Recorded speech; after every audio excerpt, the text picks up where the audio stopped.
Hello, everyone, and welcome to Afternoon Tea, where we discuss all the royal happenings of the week, most particularly Harry and Meghan. But there's, I think, a couple other stories floating out there as well. But this has definitely been 150%, everyone.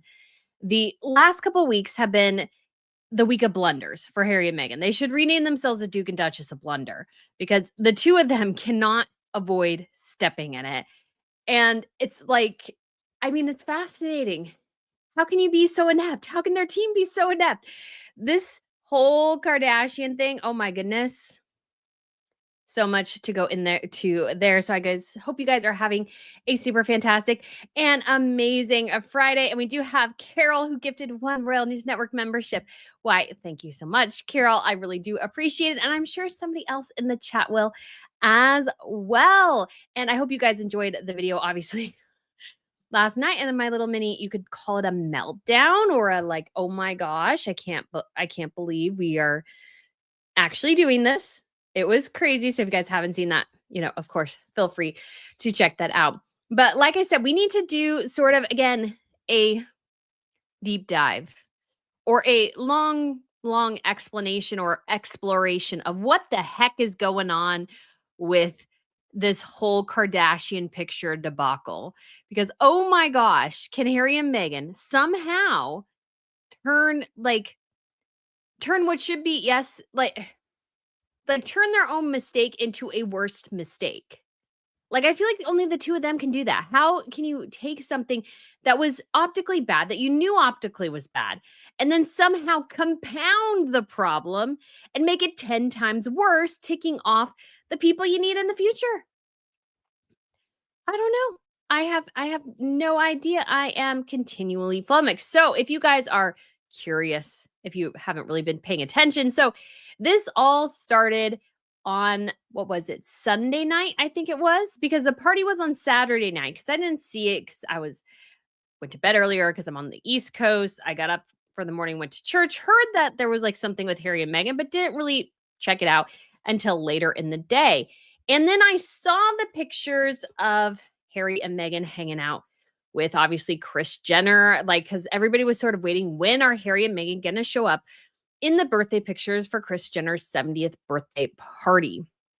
So we had been waiting and waiting and waiting, and then they finally came through. And I saw one, and I was like, oh, that's a terrible picture of Meghan. It was like, really looked like they honestly tried to pick the worst picture of Meghan possible and post it. And I was like, ooh, interesting. Like, what is this subtle? It's like, is there subtle shade there? Then we got a couple more, and they were kind of, not, I don't think particularly flattering, especially because Harry and Meghan went the day before Remembrance Sunday, which they knew it was. They had the Festival of Remembrance this evening. Harry used to go to those things, and all of a sudden, we're not sure. So then the second carousel posted, and we got those couple of pictures. Then all of a sudden, like magically, they were deleted. And there was one on Kim Kardashian's as well. So the first sign I realized that things had started to be deleted was when I saw somebody post a picture of Meghan and Kim. And I'm like, okay, that makes sense. So let me go find it. And I couldn't find it. And I scrolled through her carousel. It must have been like 3 or 4 times, like trying to go, am I crazy? Am I missing something? Like, it should be here. It should be here. It's not here. Where is it? Where is it? Where is it? And it had been deleted because Kim had 19 pictures there, and you can have a total of 20. So some very interesting shenanigans, of course. And everybody's wondering, okay, what the heck is going on here? Like what is going on? And I posited in my video, of course, that it was Harry and Meghan's team that asked these to be taken down.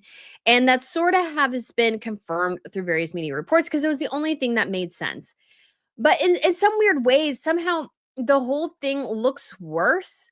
Like, the more people try to explain it. And it's like, are you not adults? Do you not consider things? And it's just an absolute sort of reflection on how terribly Harry and Meghan run their operation. Because this is okay, I would argue 3 big blunders in the last couple of weeks. The Dodger hat blunder, the apology for the Dodger hat blunder, And then now have this blunder. This is the Duke and Duchess of Blunder. They can't stop blundering. And all of these come back to simple ask questions, make sure everybody's on the same page. If you're going to an event, think about it. But it's very clear Harry and Meghan, especially thinking about who asks them to certain things, do not care and do not think about the optics. So let's go over to People magazine, because I was curious when kind of the celebrity Bible people would start talking about it. So Meghan Markle, Prince Harry were never asked to sign a photo consent form at Kris Jenner's birthday party. Exclusive sources. Despite reports claiming the duo hadn't signed the photo consent form, a source now tells People that's untrue. There were no forms. So Harry and Meghan tried to spin this as, oh, we did not consent to having our pictures posted. And that was my thought. And what I said in my initial video was like, okay, if you're going to go to this party and pictures are going to be taken of you at the party, you should have specified whether or not you wanted those public or not, because if you don't, they're probably going to post them. And so this is what we have. And this is, I guess, basically what happened. So it says a source close to, so Harry and Meghan, People understood, probably from Harry and Meghan, that the photos were deleted because the duo had checked no on a photo consent form. However, now a source says there were no consent forms. So we have a floated consent form issue, and then, no, it never existed in the first place. Then we go down. People has reached out to a spokesperson for Harry and Meghan and has received nothing. And it gives like this description of Meghan in glowing in a black wrap style dress that showed off one leg. She looks very glamorous and fit the theme perfectly. Harry looked sharp in a tuxedo and Poppy. They both looked awful in my personal opinion. And then we get some other, let's say, again, shades here from other reports, particularly like Page 6. And again, this has been picked up by other outlets. So let me go ahead. We'll move over to this thing right here. And so they're obviously a little annoyed, the Kardashians are, that Harry and Meghan overshadowed the celebration for Kris. But we get kind of a longer explanation of what is going on here. So let me go ahead and find it. So when the rumors began to swirl, a source told us the Sussexes reached out to the Kardashian-Jenner clan with the removal request. So once the photos started circulating, then they asked for them to be removed, which I'm like, okay, but why not just have this clear in the first place?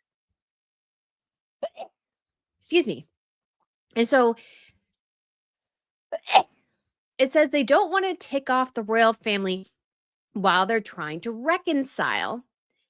And then it also goes down here to say they need the royal family. Meghan is aware of that. We were also told that Harry and Meghan wanted the photos removed out of respect for Britain's Remembrance Day, which honors fallen soldiers. To mark the somber day, Harry rocked a red poppy on his black tuxedo for the Jenner's starry event. So this is the explanation from these two that we're getting. Oh yeah, it was Remembrance Sunday, wasn't it? That might look bad. Well, yeah, no, duh. It was Remembrance Sunday when you got out of your car. It was Remembrance Sunday when you walked through the door.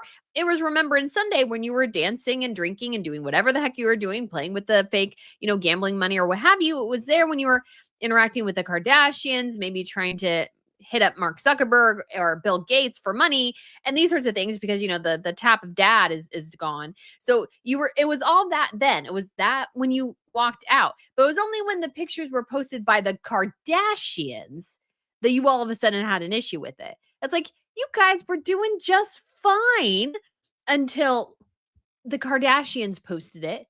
It's like, why? Why all of a sudden now is it an issue? Because this was obviously always going to be the issue. The date hasn't changed. Remembrance Sunday basically has been around for over 100 years. So none of this should be a surprise, except somehow it's a surprise to these two dunderheads. Somehow they are surprised and they are like, maybe we shouldn't do this. And if you didn't want your pictures taken or if you didn't want them posted, don't pose for pictures. Clarify with your hosts how those pictures are going to be used. That is not that hard. You can go, hey, I'll pose for these pictures, but how are these pictures going to be used? Because we did not see a picture of Adele.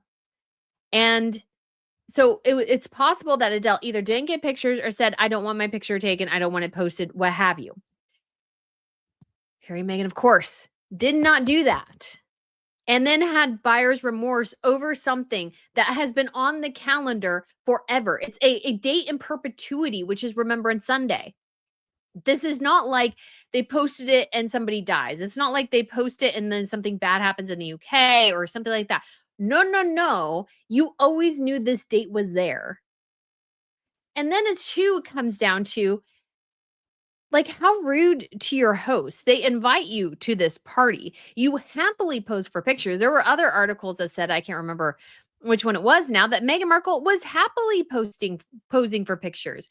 I think here it was from the TMZ here, guys. So Harry and Meghan, no royal decree against photos. Happy to pose for pics at Kris Jenner's party. So they were happy to pose. They were happy to see and be seen. And then all of a sudden, oh, no, you can't post. You can't post. It's a very, very, very bad move on multiple levels, because this should have been in something that was definitely very much discussed beforehand, or had been arranged, discussed, what have you. Like, this is very obvious stuff. It's kind of like, again, we go back to the hat issue. Harry wears this Dodger hat, and he puts it on his head, and like, he doesn't think about it until he gets flack for it. And then all of a sudden, because again, the flack was that the other team playing was Canadian. His father is head of the Commonwealth of Canada. He's basically head of state. And so he was head of state when Harry, before the World Series began, when Harry was at the World Series, or before Harry was at the World Series, when Harry was at the World Series, and after too. It was only when they got called out on it that all of a sudden they switched hands. It's like, okay, what I see and what is being very, very consistently shown to basically everyone is that there are wild problems within basically the press aspect and the PR aspect of Harry and Meghan, because none of these issues are issues that should be a surprise. They are all known issues. These are all things that we know were coming, were potentially problematic, and nobody's thinking through anything. And all of a sudden, they're backtracking at the last minute. And that is a horrible, horrible look. Accidents can happen. Things can come up. Everybody gets that. But these were all issues that should have been clarified ahead of time, or they should have planned for it better, or they should have just never gone. If you're now complaining that, oh, it looks optically bad that we went, why did you go in the first place? They knew the date. The date's not a surprise. It's on the calendar every single stinking year. Harry knows this for sure. Meghan should probably know this as well. So why all of a sudden now is it this huge, massive, glaring issue? It's an issue because it's just something that should have been planned for, negotiated, and thought through. There is no thought through, there is no follow through, and they end up looking like fools and just blunderheads here. That's the only way I can describe it. I like, all of this was completely and utterly, ladies and gentlemen, avoidable. All of it was avoidable. Like, there's no excuse for this. And for a couple who, again, are very anxious to get into Hollywood, you just ticked off a room full of Hollywood people and people with a heck of a lot of money, because they're not all looking at Harry and Meghan going, okay, so they had this issue. Was that not an issue like before? Like, why all of a sudden is it now? Why were they happy to pose and happy to interact? Because what other publications have said too is that was an intimate party. All the people that were invited were friends, that they were there as honored guests. So you're there as an honored guest. I mean, if Beyonce and her mom can have pictures posted and are okay with it, you should have no issue. But the problem is Harry and Meghan are trying to play both sides, and both sides are killing them because you can't be both. Queen Elizabeth was 100% right. You're either in or out. You can't try to straddle both worlds well. You are either 100% in or you're 100% out. Now, being 100% out does not mean you don't go to family occasions. It does not mean you have a relationship with your family, those sorts of things. But you can't be a working royal and kind of have this like relationship really with the government and the royal family and everything like that. Because I mean, think about Lady Frederick Windsor, Sophie. She has had a strong Hollywood career. I would argue probably better than Meghan's in a lot of ways. And she has straddled both worlds and has done it just fine. She's a very peripheral member of the royal family. But these type of things can definitely 150% be done. But I don't know if it's Harry, I don't know if it's Meghan, I don't know if it's their team. I don't know what it is, but none of this is happening and going well for them. And the reality is they are ticking off the very people they need to bankroll them. They're ticking them off. I would be incredibly mad if I invited these two people to my party and I posted pictures, which they happily pose for. And they're like, oh, no, wait, you can't post those. And I'll be like, why? Well, because, it's Remembrance Sunday in my country. It's like, was it not that when you took the picture too? Like, you already pictured going into the party. What does it matter now? The pictures are already out there. Because here's the thing too. The damage has already been done. So deleting the pictures just made it all worse. It just highlighted the issue more. It just highlights them as sort of failures and cosplay royals even more. This is not a helpful narrative. It's not a good narrative for them. And one of the things I find sort of really fascinating, this whole idea that this is all a publicity stunt, everybody's doing a publicity stunt, these sorts of things. And honestly, guys, I just don't think it is. What I think is going on here is that Meghan loves to have control. I saw this in another article. I think it's incredibly true. Meghan loves to have control, and she wants her image to be very, very particular out there. And so she didn't like unauthorized pictures, in her mind, unauthorized pictures, because they were posted not by her, and she didn't control them. And in one picture in particular, I don't know if it's in this article here or not, she looked really, really terrible right here. She looked terrible here. It's just amazing because I actually saw a picture of this dress from behind, and she looks skinny there, but here she looks like 20, 30 pounds heavier than she normally does. And it's not a flattering picture at all. It's like obviously taken with like an iPhone or something. And so I think she was miffed that pictures got taken when she did not approve and posted when she did not approve. And she wants to exert control. But the reality is she, yes, can exert some of that, and the Kardashians, to their benefit, even though they didn't have to, went ahead and humored her. But they don't have to, and she should have just taken the lumps. The damage had already been done. The die had already been cast. Just suck it up. You knew this going in, and you were the fool who did it. And now you're trying to backtrack, and it's just going to make it so much worse. It's going to make it so much worse for them. And I think at the end of the day, this was a totally something where they should have just let it go. But we know this about Meghan. Again, if you've been watching all this royal stuff for a long time, Meghan just can't let things go. She has to pick at it until she kind of gets her way or gets the image she wants or whatever. And so she starts picking at it. And inevitably she just makes it worse. Because the easiest thing to do, the smartest thing to do, was to let it go. Just to let it ride, just to let it kind of naturally die down. It's the same thing with Harry and the Dodger hat. That issue would have died down pretty much immediately. But he went to Canada and had to make basically the whole tour about this dumb hat thing. And it's like, okay, yes, that was not a bright decision at all.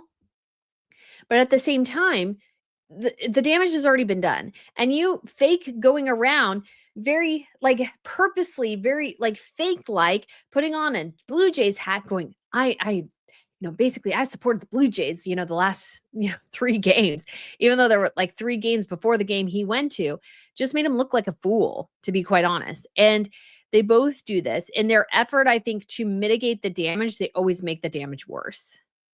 The best route here would have been to just let it go. Just let it ride. But now we have worse. Yeah, and then Lincolnian said he even labeled it Hackgate. Exactly. Now we have Picturegate, like we have all these gates. And again, there is this perception with people is like, oh, Meghan just wants the publicity. And yes, she does. That is true. But none of this is good publicity. And it's definitely, I think, really, really, it's like Meghan, I don't think is dealing with some of this super duper well. I'm sure some of this is really, really starting to grate on her that she cannot right the ship. But I would argue, most likely, guys, she is the problem of why the ship is sinking. She is the problem. And she is not the person. She's the person trying to get the ship to keep going and turning the engines on again and again and again, which is just filling the hole more and more and more and making the ship sink faster. That is Meghan. That is 100% Meghan in this situation. She should have let it go. They should have let Hackgate go, or they should have just actually done the intelligent thing, which is to think through things ahead of time. All you had to do was think about it. All you had to do was ask your team, hey, are there any things we need to think about? I mean, some of this stuff is like so obvious. You should not need a team to like your team to tell you this. If you need your team to tell you, hey, your father is the head of the Commonwealth of Canada, then like that should be captain obvious to you. If you don't know that, like, and this comes down again to Harry and Meghan are the ones doing everything. They're the ones leading the ship, and this is why the ship is sinking. They can't do this. And if you are somebody who cannot contain your worst impulses, you need somebody to do that for you. But I don't even think Harry and Meghan's PR team likes them enough to be their sort of shield. It's like you almost get the sense they're just feeding them to the wolves at this point. They don't really care. And if they have tried to say things in the past and things just didn't go well, they're like, okay, we're just shutting up at this point. Like, we don't care. Do whatever you guys want to do. Like, we can't help you. We can't fix this. It is what it is. And we have heard, again, a lot of reports that they don't listen to anyone. They make constantly bad decisions. And this is just another example of that. We go back a year ago to the Hollywood Reporter piece, which said these exact same things. Let's see if we pull up the Hollywood Reporter piece. And because I think it's worth looking at, again, dictator in heels. I didn't spell dictator right. But so if we go back, this is a Hollywood Reporter. This came out again, September 12th, 2024. Why Hollywood keeps quitting on Harry and Meghan. And so they have, the Sussex Survivors Club or whatever. And then we have some of the quotes here. Why'd they all leave? What explains the churn? Some websites do that. What is this? Okay, sorry. Add. Why'd they all leave? What explains the churn? Everybody's terrified of Meghan. She belittles people. She doesn't take advice. They're both poor decision makers. They change their minds frequently. Harry is a very, very charming person. No airs at all, but he's very much an enabler, and she's just terrible. Guys, this entire paragraph explains the last couple of weeks fully. We have seen all of this play out publicly. She can't take advice because I'm sure they were told, hey, think about the Blue Jays, think about the optics. I'm sure they were told that, or somebody wanted to tell them that, but she belittles people and they're terrified of her, so they don't tell her that. Oh, man, stupid ads keep moving where did we go? And then they're both poor decision makers. Everything about those things were poor decisions. They changed their minds frequently. Again, we see this. They went to the party. They had a great time. And all of a sudden we change our mind. Take that picture down. Take that picture down. And then Harry is very charming, which I believe. And she's just terrible. Like, this whole debacle this week is explained by that entire paragraph. That's why people, complain, "Oh, you can't stop talking about the Harry and Meghan bullying things. They're not bullies, they're fine."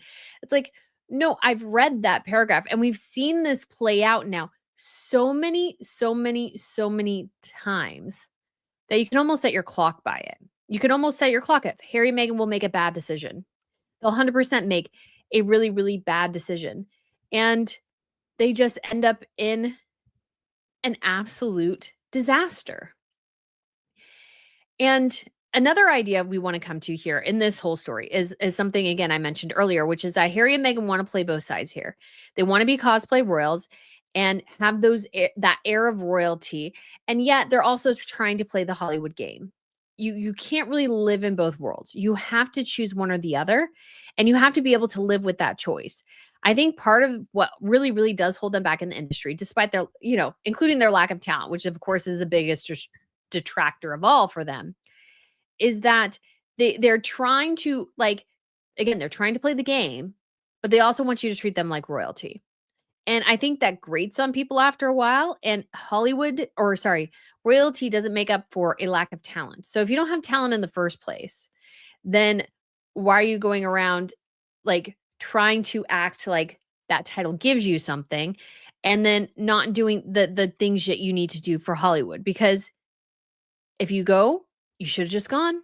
Just should have just kind of went with the whole thing, just had your good time or whatever, and then go home. They didn't.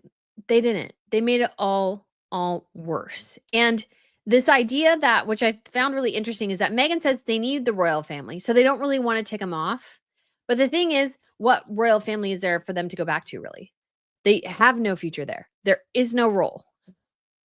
So yes, you quote unquote need them, but you've always needed them. That's the thing. You've always needed them. And no matter what you do now, guys, there's just no there. There is no future. There's nothing there for people to really for them to take back to the royal family. They're not useful to them at all. So this whole idea that, oh, we need the royals, is more about saving their own hide than it is actually acknowledging the fact that everything about them comes from the royal family. And without that connection, I mean, they would not have been invited to Kris Jenner's party at all. Would not have had, let's say, the poll to ask for those pictures to be taken down. I actually do think the Kardashians should have just told them no. Like, you are adults here. You made this choice. You came to this party. You consented to your picture being taken. Like, this is what it is. But the Kardashians were just being nice. However, I don't think that they're looking at the whole situation going, yeah, great. Let's invite him to the next bash. No, Harry and Meghan, I don't think will get a future much more in Hollywood. I think, again, they were invited because of the royal titles, nothing really else.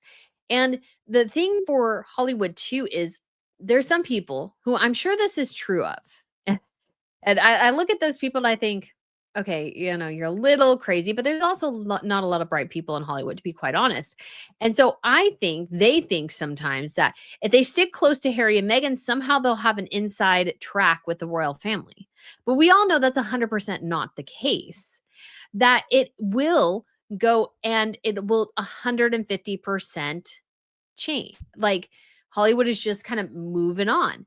It is going to go in 150 different directions here. And Hollywood is just not that, they're holding on to them with the hope that maybe, just maybe, things may go their way in some way, but this whole thing just shows how difficult Harry and Meghan are to work for. Because one of the things about the Kardashians, like them or loathe them, is that, especially at the beginning. Now, I don't know if this is as much the case now, but I imagine it was the case, especially in the beginning. And I've heard this from people, is that they were very, very, very, very easy to interview, work with. They showed up on time. They were prepared. They gave you eye contact in an interview. They were respectful of you in an interview if you were if you were a journalist. And so the Kardashians, I think, because of their flexibility, because of their willingness to do almost anything, there was a long road up to this, because people did scoff at them for a long time. But now they've become so famous, so powerful, that people like just lay down the red carpet. They're like, whatever you want, ma'am, whatever you want, we'll get it. And yeah, some of this comes from their immense wealth, their immense privilege, and all these sorts of things. But at the same time, so much of it came from hard work, dedication, being willing to do things, showing up on time, doing the things you're supposed to do, and coming into every, I think, event prepared. I cannot foresee it all unless the picture was bad, unless they did not specifically go in and arrange this ahead of time. I think all of those girls know when their picture is being taken, have every approval of it from the beginning. We're able to hard negotiate things because some of this comes from just simple negotiation, simple laying out. Again, it's like Harry, can I wear a Blue Jays hat? He said he was under duress. He had to wear the Dodgers hat. No, you could have said, "Hey, I'm going to the game, but hey, I have to support the Blue Jays because my father's head of state of Canada." And they would have probably gone, "Yeah, yeah, of course." It's all about managing these things. It's all like all of this is completely and utterly avoidable. And you can see again how Harry and Meghan are terrible, terrible principals to work for because they don't listen, they can't take advice, and they constantly step in it and they expect you as a representative to clean up their mess. And the thing is for the people who work for them, their reputations are damaged too because they had to work with these two people. And so all of this just compounds and compounds and compounds into an absolute disaster and a mess. And one that is avoidable, one that everybody knows in that industry is totally avoidable. And so Harry and Meghan, I think, have done themselves a massive, massive disservice in an industry that is already starting to fail and explore other options for. So I'm going to take a quick drink. I got some more Whittard, guys, and I was so excited. And I have my Aix-en-Provence here Starbucks mug. So if any of you all on the live stream were on our trip to Aix-en-Provence, I always try to find the Starbucks mugs, and I can only find this one at the airport. So, and I did link Whittard's down below if you've ever wanted to try it. Great hot chocolate. But okay, let's move on to sort of this different idea because I think really truly when it comes to this bungle by Harry and Meghan have probably annoyed a lot of people in the industry because they went to the party, they did all the things, and everybody else, Mark Zuckerberg, Bill Gates, you know, I want to say Jeff Bezos, they did delete a picture of him and his wife on there at one point. But anyways, Jeff Bezos and his wife, Lauren, like all these very, very famous, wealthy people had their pictures taken, went with it, loved it, what have you, and gave no fuss.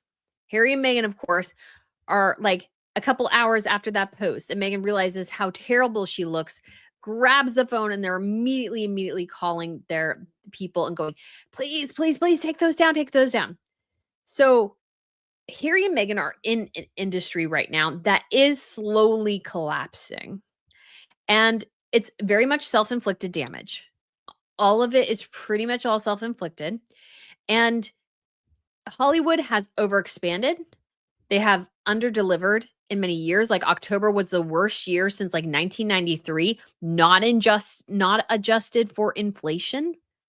So like 1993 inflation versus now, like huge difference, hundreds of millions of dollars of difference.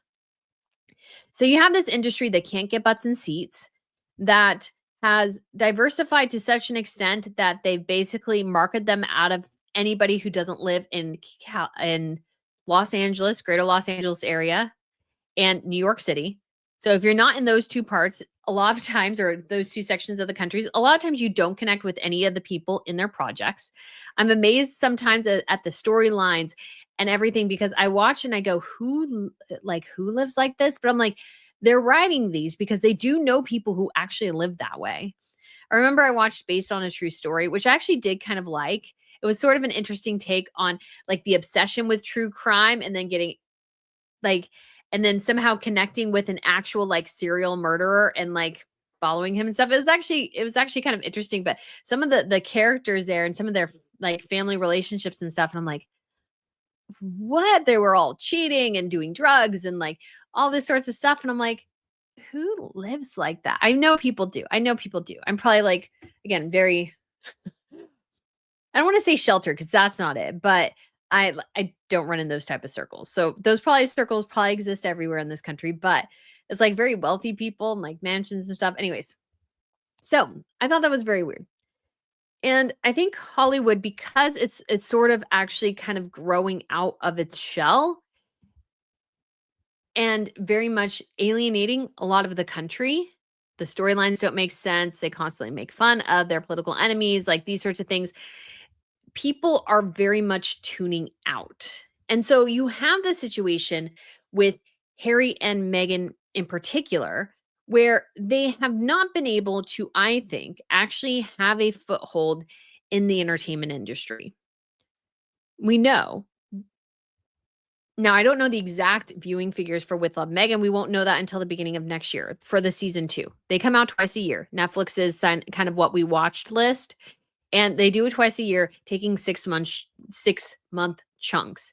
So we won't know anything until probably, I think they release them earlier and earlier. So it might be late January, early February 2026. We will know how well her second season actually did. But that was sort of the let's see if things worked.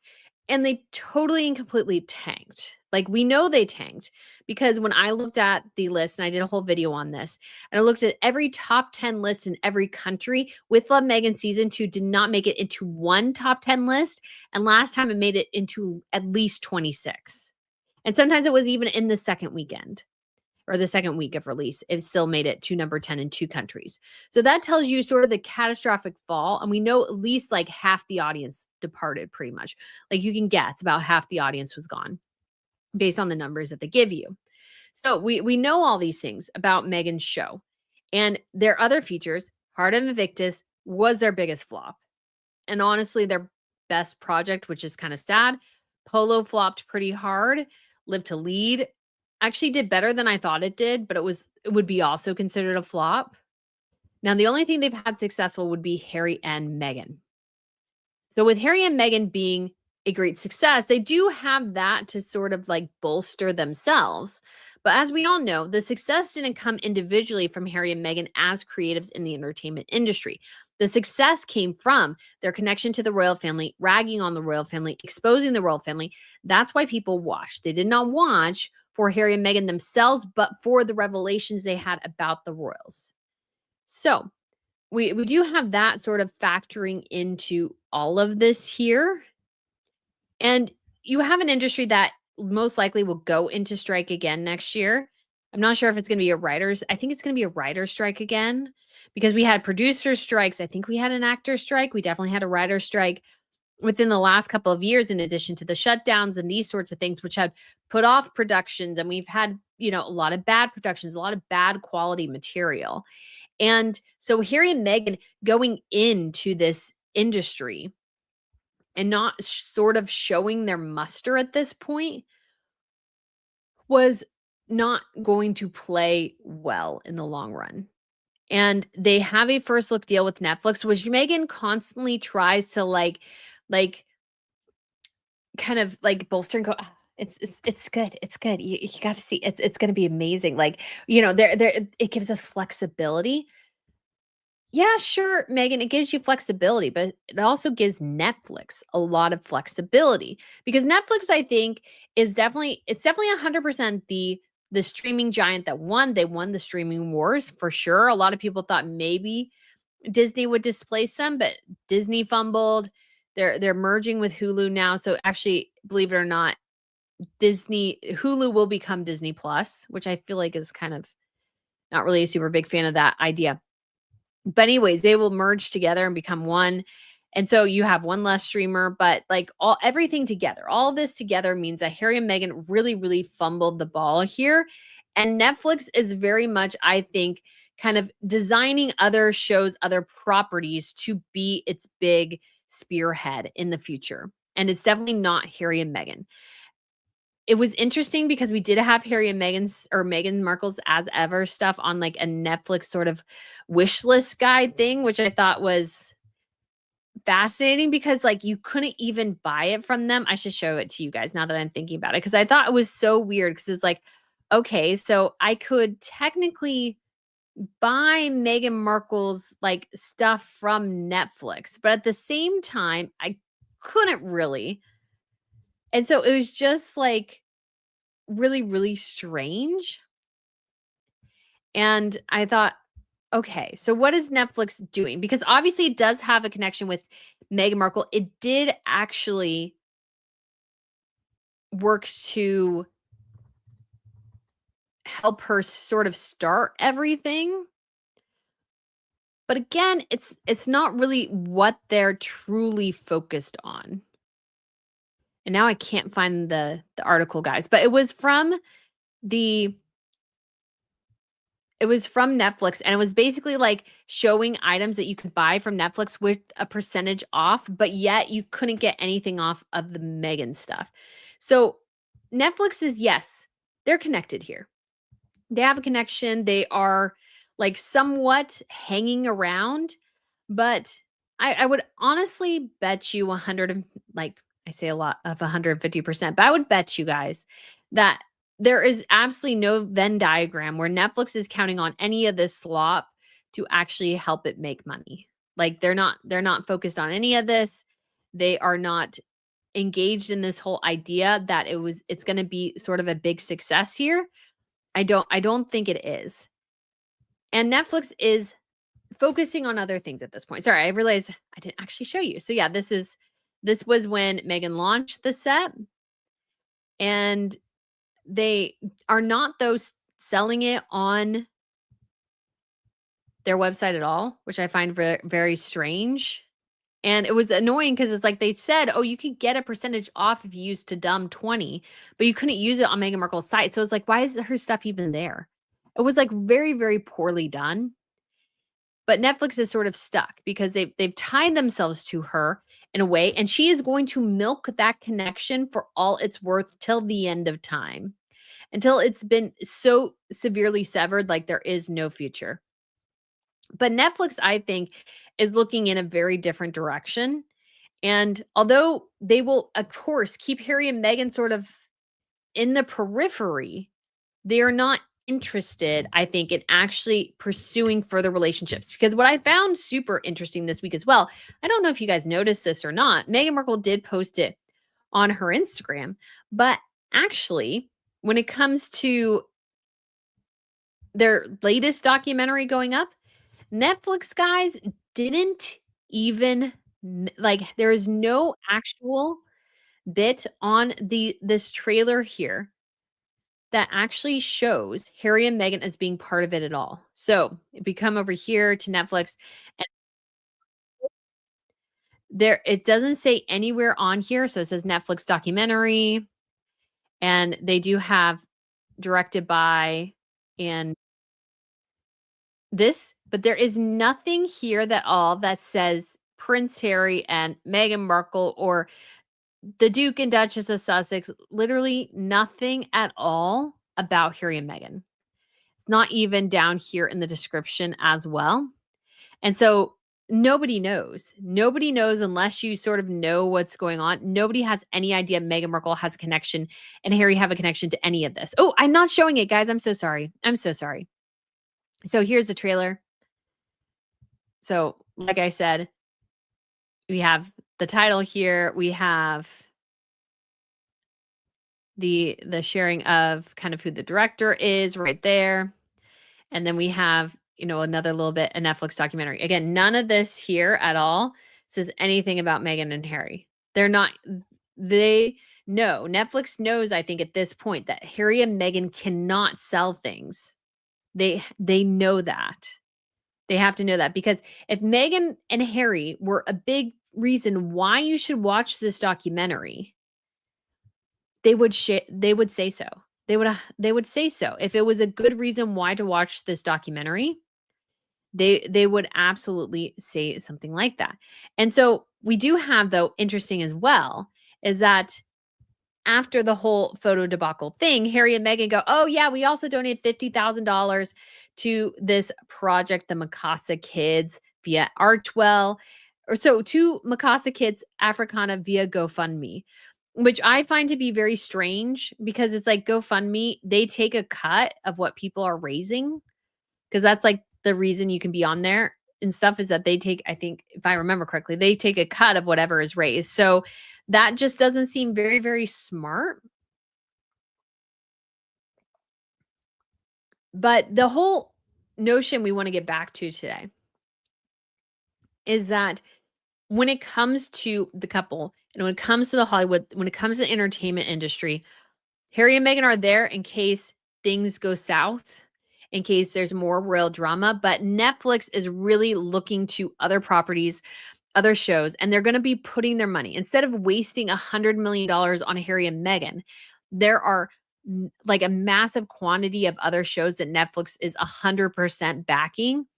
And Netflix is kind of like, we have like there was a recent Sesame Street thing, and I saw it, and it was like several of their bigger properties represented, and one of them sort of small, but I think Netflix is banking on it becoming their spearhead thing. So it was Wednesday, Bridgerton, Stranger Things, One Piece, and maybe one other show, I can't quite remember. So they had like the little Sesame Street characters, and they were like dressed as is from these other Netflix properties, because right now one Sesame Street is not also playing on Netflix, if you didn't know. PBS Kids and Netflix. And so Netflix is obviously banking on that. But like the one show I think Netflix is really, really hoping becomes its big property is probably going to be One Piece. I think that's what they're angling for, because they've done a ton of promotion for it, and the show's not even airing for another couple months. So I think Netflix is seeing that as a future. Harry and Meghan are not the future. They're looking to the east, especially South Korea, Japan. They're looking over that direction. Harry and Meghan are a distracting side piece that, yes, can maybe get them a couple of eyeballs. Yes, may get them, let's say, a little bit of like a section in the trades. But I would put hard money on the idea, because again, Netflix really hasn't done any promotion. I think somebody said that Netflix hadn't even shared themselves when Meghan Markle's show was actually airing. So if we go to Instagram here, was it the same day? So let's say 4 days ago was when it aired. So 4 days ago. So it did go up at the same time, so somebody was not reporting correctly. But it seems that Netflix, they know that they didn't do any promotion, guys, for season 2 of With Love Megan. There was no promotion for that show. They had a couple of billboards here and there. That was it. They had put no money behind promoting Meghan Markle. No money at all. Part of that, I think, is Meghan being exceptionally difficult about what she'll do, because the only promo she did for her first season was basically the Drew Barrymore show and that weird thing where she went to hang out with her, fans in New York City so that they could watch it, and some of them got tattoos. Like that's just creepy. Like, but when it comes to anything else, especially for season 2, I think for the Christmas special, they do nothing. And I think that is what Netflix wants. I think that's what Netflix sees as its future. And Harry and Meghan, she might go, oh, yeah, we have flexibility. We do this and we do that. Netflix also has the flexibility now. And I think Netflix will be telling them no. And I think with the debacle of this week, it's just a reminder of how much of a mess Harry and Meghan are, how difficult they are to work with, how they can't take advice, that they are all over the place, and that they like everything this week, how Harry and Meghan handled the Kris Jenner thing. It's just a great reminder of, I think, why nobody really wants to work with them and why people will struggle with the idea of working with them in the future. Because you should have done the easy thing. You should have done the smart thing. And they never, ever do it. Yeah, Lynn says here Victoria Beckham had about 3 premieres. And the crazy thing about those 3 premieres is that Victoria's show was only 3 episodes, I think it was. It was a very short series. And they didn't do anything like that for Meghan. Even the first season, they didn't do any sort of premiere. And they might have done a premiere for like Harry and Meghan. But again, even though we, again, hear reports that Ted Sandros is sort of, oh, he's enamored with Meghan. He thinks she's a superstar or whatever. I don't really think that's true. I think that's spin. I think that is Meghan's team probably pushing that. I'm sure maybe Ted Sandros lets it hang out there, because the truth is totally different. The truth is completely different because you see this in how they're addressing things because they probably put seed money into As Ever before the show even launched. So they couldn't really get their money back after they'd already given it. So that sort of kind of made sense. So all of it is an epic train wreck. I don't think Harry and Meghan sort of sort of made any like waves with anything. So I think at this point there's just no future there. Unless, of course, again, all of this is stipulated on divorce or royal drama. Those are the two things Netflix wants out of them, and that's probably it. That's 100% it. That's sort of, I mean, that sounds terrible, but I think that's where the truth really lies here. But yeah, when it comes to are we sure about that? Says the only way Netflix could get some views for Meghan would be with Elmo. But I'm sure Elmo would pass. Yeah, because honestly, guys, like when I was looking at the Sesame Street thing that they were doing, and I was like, that would have been a good thing for Harry and Meghan to do. Like, if Netflix wanted to cross promote them with like Sesame Street, like that would be sort of like the easy thing to do in a lot of ways. And that when you don't do that, it just kind of becomes like really, really apparent that you just don't want to risk your other properties getting damaged by something like Harry and Meghan. They don't want to risk it. Like they don't cross promote really. Like they did that a little bit in season 2 with Love Meghan because a lot of those people had sort of tenuous connections to Netflix through various things, but they didn't do anything hardcore. And they didn't do that because they can't risk, let's say, Millie Bobby Brown, star of Stranger Things, going on with Meghan Markle. Like they have a ton of properties and they could have, added it into the contracts of people. Hey, show up on Meghan Markle's show. They tried to do that with it. They did that, I think, with a handful of people, but they didn't do that with their biggest stars. And the reason they didn't do that is because they could not risk Meghan's toxicity and damage being spread around to other people. Yes, they signed them in the first place. Yes, they got their pound of flesh, but they are now just, I guess, chewing on that initial pound of flesh and waiting to see if another falls off. That's a terrible analogy. I realize that is, but it's the only thing I could think of. So I was just trying to see if we could see any of the Sesame Street stuff was so cute, but I don't see any of it. Oh no. Here we go. Let's watch a bit of Sesame Street just for fun, guys. So you can see, because again, I feel like this is where Netflix is putting its money. So these are the shows.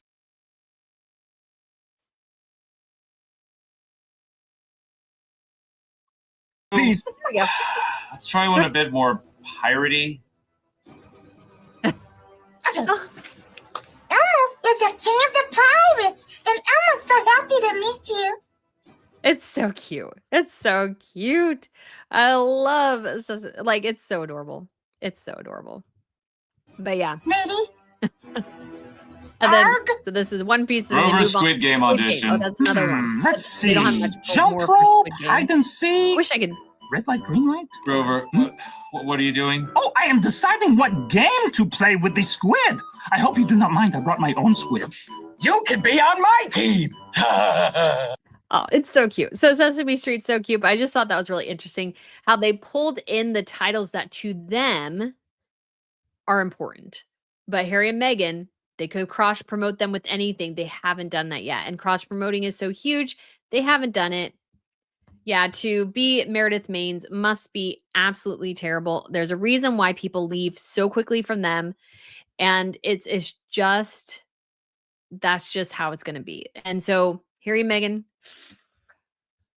things are looking quite dicey for them. Sorry, guys. I was like almost about to cough. And so I'm like trying to prevent it. But another like, little bit disturbing thing about Harry and Meghan this week. Because I saw that, like I saw this picture and then I saw the note as well. And I didn't realize they were connected until later. So Harry and Meghan apparently went to visit Angela Pearl, celebrity astrologer. Okay. Number 1, Princess Diana used to go and visit astrologers as well. Did it work out all that well for her? So did Fergie. Fergie used to go to astrologers and psychics quite a lot too.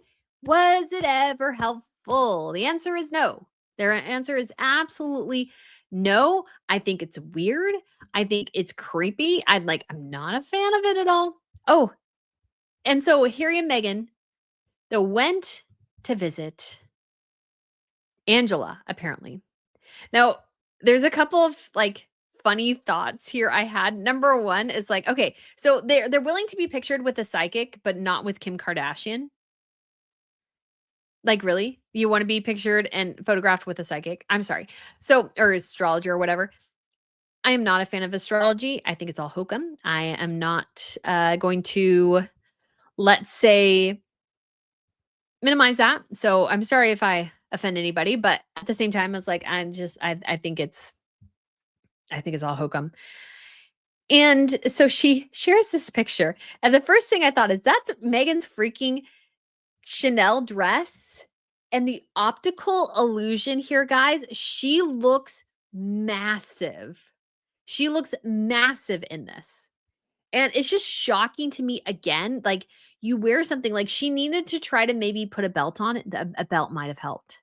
And I'm not saying that to be mean. It's just shocking to me how you can wear the exact worst thing to wear for you. Like, this is an outfit for a woman who maybe needs to add volume to her in certain ways. But it looks awful. It looks horrible. So this is a dress she actually wore when she was photographed in the cut. And when you see it in the cut for Meghan, it looks totally different because she's kind of, let's say, sitting in a different way. And so you kind of see the dress here, and it looks nice in technically this picture, but it shows you. So share. So this is a picture we saw in the cut. And I actually, now that we see it in full in person, I can see how this would be a bad dress for her, because I feel like you feel the volume here. But of course she wanted the Chanel dress, and and she gets the clothes she paid for. Because what I find interesting, guys, too, from a fashion perspective, is that recently we've seen two looks from Meghan that were clothes she wore in a photo shoot. So the dress that she is wearing for the With Love Meghan promo for the Christmas special is actually one that she wore in her Variety interview in 2022. And so now we're over to the cut in another dress from 2022. So it's actually kind of a little bit fascinating that Meghan gets to keep the clothes, number one. But number two, that it's like she's trying to relive sort of the glory days, the heydays of 2022, because she's trying to kind of get back to that time before things started to really go badly for them, when they were kind of still living on the high. It's almost weird that I feel like she is reliving it. And she's trying to revitalize it by pulling out that wardrobe. And when like magazines were so willing to chat with her and stuff, and so loving it, and now nobody really likes it. But honestly, again, that dress makes her look insanely wide. That's it. And obviously, guys, we all choose outfits that are not flattering to us. She needed to somehow figure out how to make that look more flattering to her, because she looks wide. It's and again, it comes down to, I talked about this in one of my fashion videos recently about Meghan, is that I think she's sort of maybe they call it barrel shaped.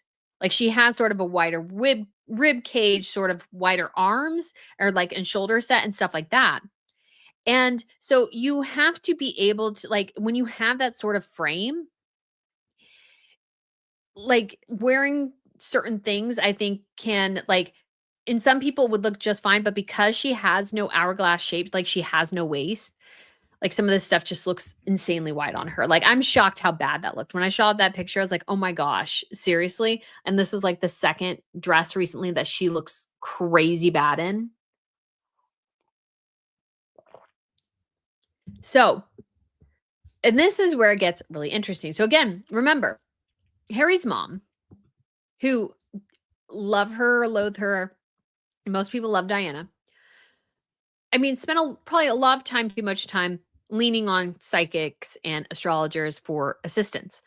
And I've always said, I think that all that's hokum. If that's what you like, whatever. But I think it's all hokum. I think it's a waste of money, time, energy, all these sorts of things. And that Harry and Meghan would choose to be photographed with an astrologer is to me just so indicative of, again, this attempt to be like Diana, but in the worst way. Like, I don't think anybody would look back now and go, "Oh yeah, going visiting all those psychics. That was a great thing Diana did. That was a great. It helped her so much." I'm like, no, no. It's just a waste of time. And then you got to wonder, what were they doing there? Because she also shared this message.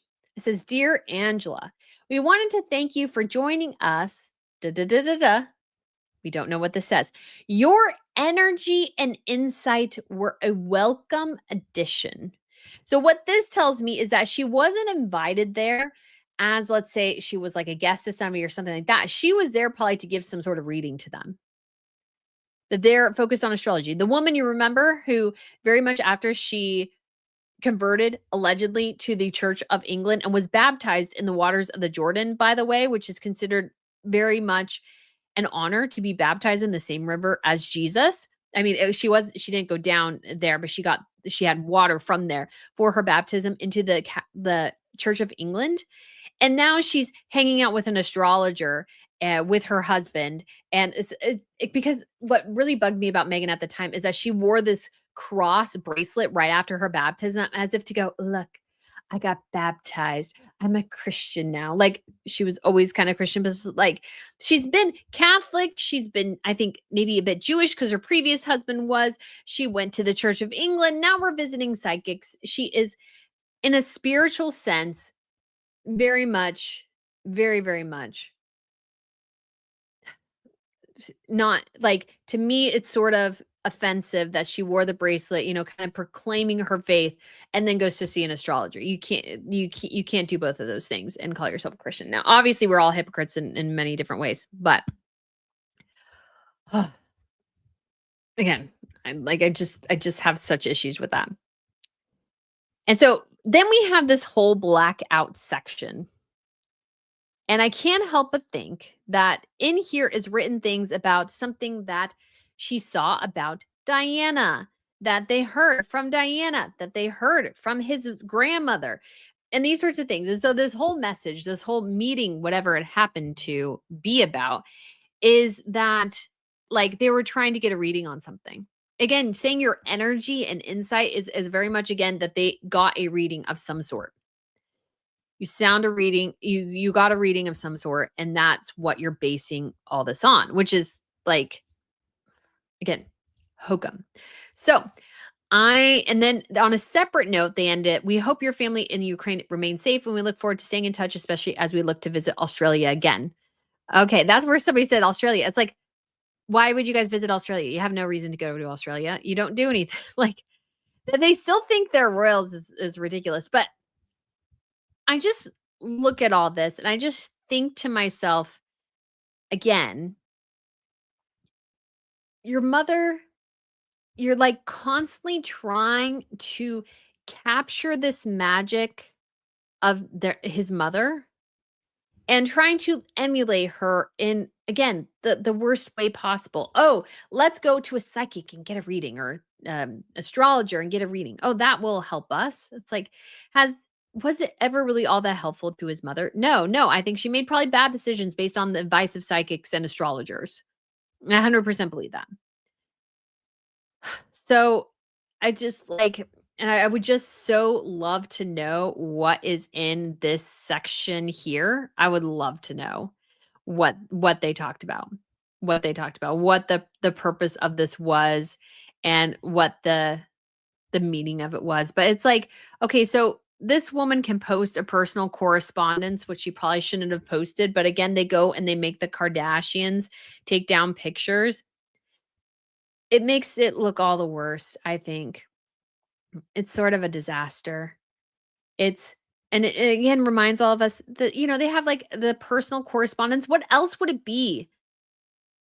these two don't have a, like, they're not royal anymore, but they have to sign everything. Prince Harry, Duke of Sussex, Meghan, Duchess of Sussex, everything has to be with the titles. And I'm sorry, but I think it looks bad to have your father be head of the Church of England and you go to an astrologer and hanging out with an astrologer. I think it makes, and like, obviously they got some sort of reading. I think it makes him look bad. His father is the head of state, represents the Church of England. If Harry and Meghan don't believe it, that is their prerogative. They're not really Christians. That's fine. You know, I can't tell you one way or another. That is their choice. However, Charles, as head of the Church of England, has a son who does not have any like regard for the faith in this way and actively goes against things that I would argue, of course, go wildly against the Bible's beliefs on these matters. So I just find that to be very, like, a very bad reflection on Harry and Meghan, and a very bad reflection, of course, on them, considering how they treated the Kardashians, which I think are much like more important than this person. And this person's obviously sharing this, guys, to get, you know, more work. She says, still in awe this special evening. Thank you, Prince Harry and Meghan, for the warm invitation and inspiring conversation. Oh, so that adds another level. So she wasn't, let's say, there at, like, they went to a, let's say they went to a, what am I looking for? What's the word I'm looking for? That they went to a party and she happened to be there. No. They invited her to attend this with them. And they invited her to participate and share and do the readings or what have you. Like, I would guess, based on how Angela worded it, that is what happened.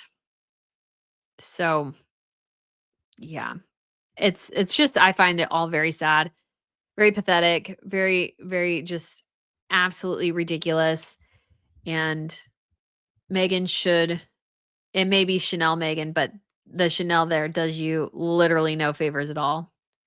Does you literally no favors. It looks terrible. It looks so terrible.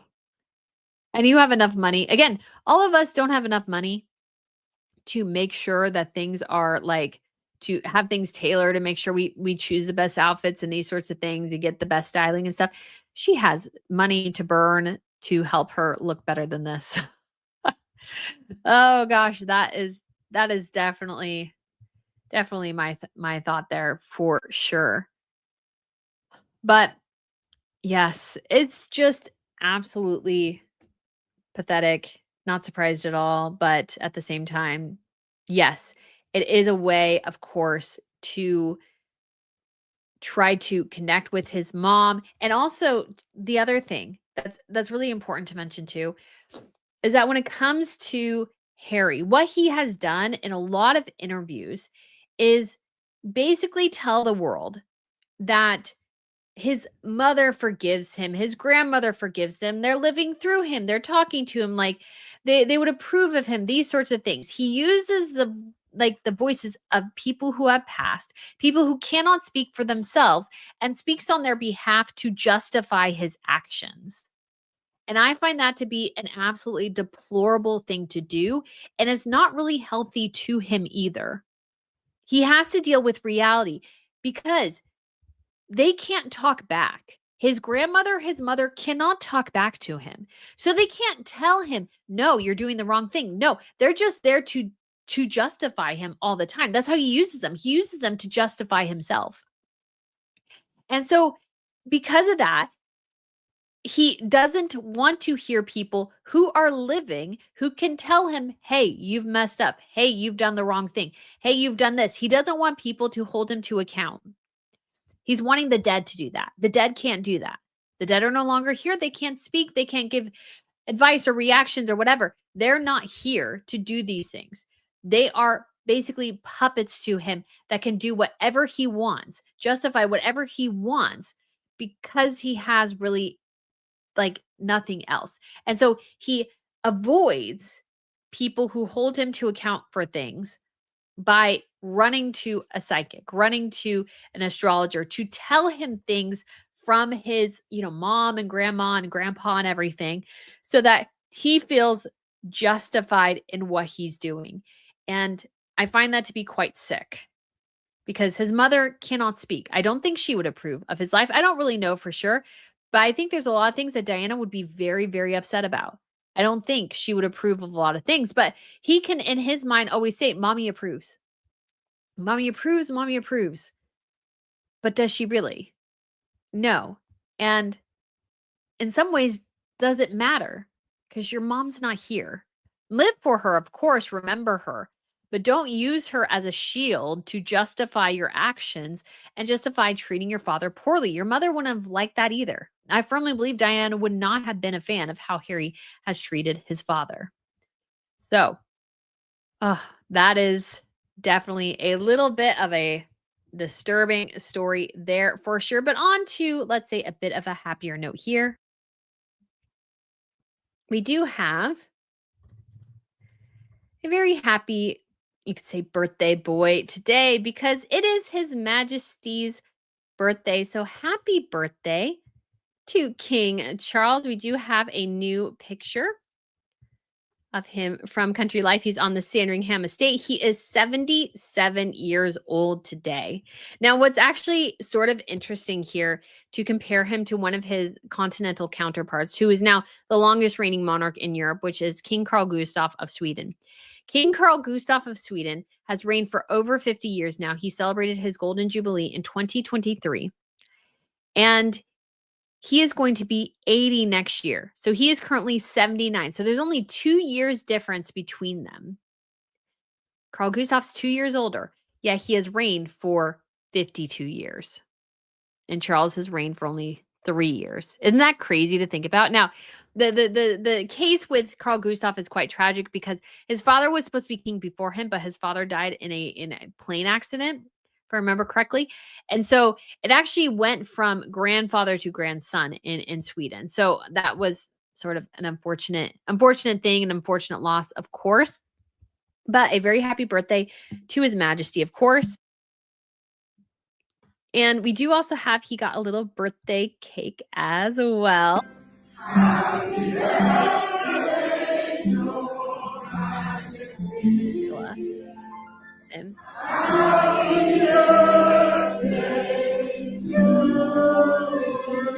Oh, that's so cute. The little cake was awesome.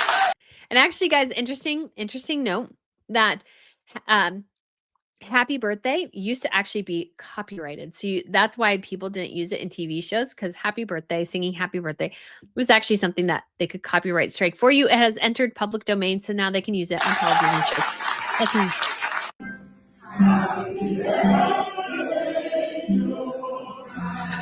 I want to just pause on the cake. Look at that. Look at that masterpiece there, guys. That looks amazing. That looks amazing. So they're at Carfa Castle there, showing what the Welsh do best. So I think that's so incredibly sweet. Very, very happy birthday to His Majesty King Charles. And we do have a question here. Elizabeth asks, what was the Swedish royals who went to Earthshot? No, actually, no other royals went to Earthshot, but they did go. We did have a couple of royals. We had Prince Albert of Monaco, Queen Mary went to COP30, and so did King Carl Gustaf of Sweden. So William met with King Carl Gustaf and his wife, Queen Sylvia of Sweden. They're at COP30. So, all right. So that's, I think, most of what I have for today. I was actually doing a different activity this morning because, guys, like I said, I've been trying this year to do more of work-life balances. So we had a little bit of a fun morning as a family. So I'm so glad, though, that we got to chat about these. And of course, let's go over the super chats we have as well. So Carol said, and thank you so much for the super chat. Your face was epic from last night's video. Why, thank you. Why, thank you. Yes, if you weren't aware, Meghan Markle, and I discovered this totally by accident. Because I was just thinking to myself, oh yeah, Meghan sent an email. Let me look at it as I'm wrapping up this video real quick, see, kind of what the wording is. Has it gotten any better? These sorts of things. So I hadn't actually looked at the email. I just knew an email coming in. And I realized looking at the email, Meghan Markle had sent basically the same email twice within 2 weeks. None of the text had been changed. None of the pictures really had been changed. Everything was basically the same. And that's just a massive no-no as a marketing professional. You don't do that. So I was really horrified. So Teresa, thank you so much for the super chat. Said, good evening, everyone. Thank you, Brittany, for the live. As I was rushed in the hospital today, so I'm watching from my hospital bed with my headphones on. Oh, so thank you. Oh, I'm so sorry, Teresa. I hope you are getting the best care you can and getting better soon. I'm so sorry that you were in the hospital. We do also have Teresa as well. Thank you again for the super chat saying the People article saying he's going to get back with the BRF. Well, Prince William will be ticked off as well as the Kardashians. They are morons. They are poking the wrong two families. Yeah. So this whole idea that Harry is going to get back with the rest of his royal relatives is sort of a bit of a, you could say, a joke in many ways. He's not. He's just not. Like, it's just not happening. Steven said it's all faked. And gave a super chat. Thank you so much. It was an act. This drama has kept Meghan and the Kardashians in the news for 7 days. One day, Kris's birthday's news, now in the mainstream media. So I understand people say that it was fake. It was, let's say, a planned publicity stunt. I'm just not sure if that's true, because I would imagine the Kardashians would want more people to talk about the party and Kris rather than them deleting pictures of 2 of their guests. I don't think if at least if I was a Kardashian, that would be like my thing is like, yeah, let's have people talk about us deleting 2 pictures for 7 days. I don't think that's the angle they were going for. If you want a publicity stunt, and the Kardashians do smart publicity stunts. This is not a smart publicity stunt. This is a dumb one. This is dumb. Like that, we're still talking about this is dumb because it is dumb. It's a dumb mistake that they did, Harry and Meghan. They should have, again, clarified all this ahead of time. I think they look terrible. I think they've annoyed their hosts.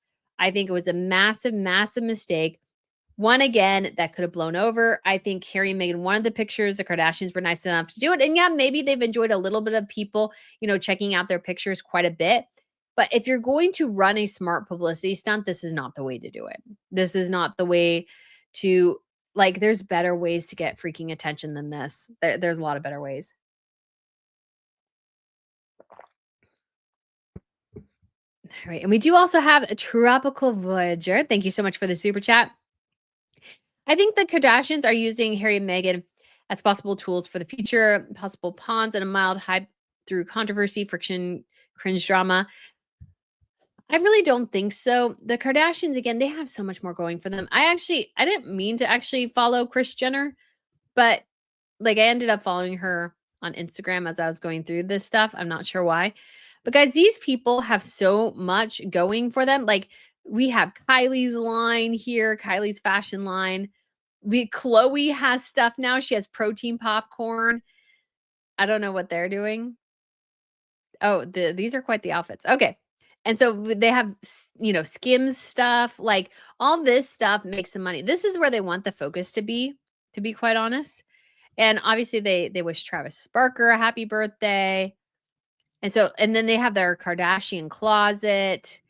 And then here's Khloe promoting her popcorn thing. And then a clip from their Kardashian Hulu. They have so much more going on. I really don't think they need to rely on, you could say, Harry and Meghan to do stuff. I just don't think that's where they're at this point. I think they're well beyond that. In the early, let's say, early 2010s, might they have done this? Perhaps. But at this point, they're just rolling in the money. And they want the money to keep rolling. And Harry and Meghan are just not a helpful endeavor in that way. So I was just going to see how many other little questions here we have. Commentator says those deprived grandchildren could have been strolling in the gardens with Charles. So much history and tradition just being ignored. Yes. And there again is a difference here. And it's good to highlight this again, is there's a difference here between what Meghan has done with the royal family and Harry, and then obviously how Queen Letizia, I think, has kept her daughters away from their grandfather, Juan Carlos. Now, I shouldn't say kept them away in like a negative sense, but King Juan Carlos of Spain, he is currently in exile in Abu Dhabi because of numerous financial and personal scandals. And so he was forced to abdicate and basically flee to avoid prosecution. Like he fled, sight unseen to avoid, potential investigations into his finances. So he lives in Abu Dhabi now.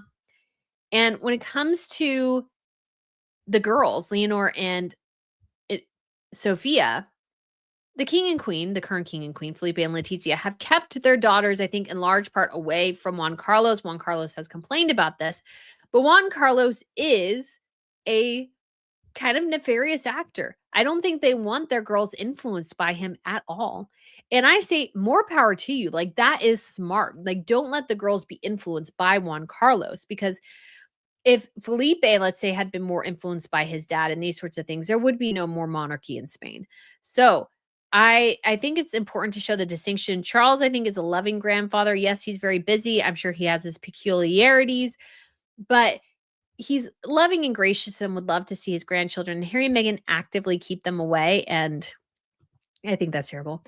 Elf Riddles said the King and Queen of Sweden are coming to Canada for a state visit, November 18th through 20th. Yes.